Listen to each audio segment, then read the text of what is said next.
78వ స్వాతంత్ర దినోత్సవ వేడుకలు గురువారం వైఎస్ఆర్ కాంగ్రెస్ పార్టీ ఆధ్వర్యంలో ఘనంగా నిర్వహించారు. ఈ సందర్భంగా ముందుగా జగ్గయ్యపేట పట్టణం చిల్లకల్లు రోడ్డు ఎస్పీటీ తోటనందు నియోజకవర్గ వైఎస్ఆర్ కాంగ్రెస్ పార్టీ కార్యాలయం వద్ద ఏర్పాటు చేసిన జెండాను స్థానిక వైఎస్ఆర్సీపీ నేతలతో కలిసి మాజీ ప్రభుత్వ విప్ సామినేని ఉదయభాను ఆవిష్కరించారు. అనంతరం మున్సిపల్ కార్యాలయం వద్ద చైర్మన్ రంగాపురం రాఘవేంద్రరావు ఆధ్వర్యంలో మున్సిపల్ కౌన్సిలర్లతో కలిసి జెండాను ఆవిష్కరించారు. అలాగే శ్రీమతి గెంటేల శకుంతలమ్మ కళాశాల నందు జరిగిన జెండా ఆవిష్కరణ వేడుకల్లో పాల్గొని జెండాను ఆవిష్కరించారు.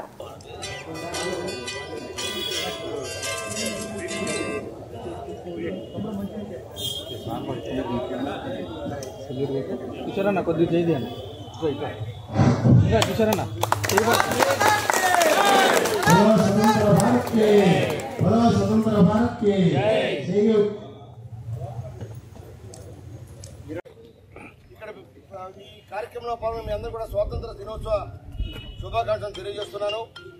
మనందరూ కూడా గుర్తుంచుకోవాలి, భావి తరాల వరకు కూడా 1947 ఆగస్టు 15వ తారీఖు స్వాతంత్రం సిద్ధించిన రోజు.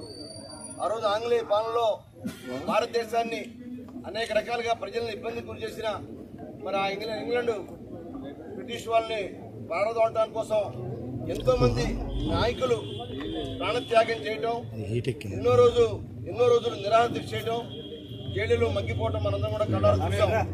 మరి ఆనాటి గాంధీ మహాత్ముడు కానీ, జవహర్లాల్ నెహ్రూ కానీ, సర్దార్ వల్లభాయ్ పటేల్ కానీ, ఇలా అనేక మంది నాయకుల్ని మనం స్మరించుకుంటున్నాం.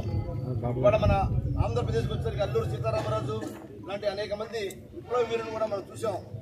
మరి అటువంటి భారతదేశం కోసం, స్వాతంత్రం కోసం వారి కుటుంబాలను సైతం మరి దూరమై అనేక రోజులుగా మరి యుద్ధాలు చేసి, ప్రాణ త్యాగాలు చేసి, నిరాహార దీక్ష చేసి మరి వాళ్ళ గాంధీ గారు మరి హింస కాదు అహింస ద్వారానే మనం స్వాతంత్రం రావాలని చెప్పి కోరుకుని ఆనాడు మరి వారందరి త్యాగ ఫలితంగా మనం స్వాతంత్రం సిద్ధించుకున్నాం. తప్పకుండా ఆ త్యాగ మరి వారు చేసిన త్యాగాలకి ఫలితంగా మనం భారతదేశం ప్రజలు ఇక్కడ ప్రపంచంలోనే భారతదేశం అంటే ఒక అత్యున్నతమైన గౌరవాన్ని మనం సాధించుకున్నాం.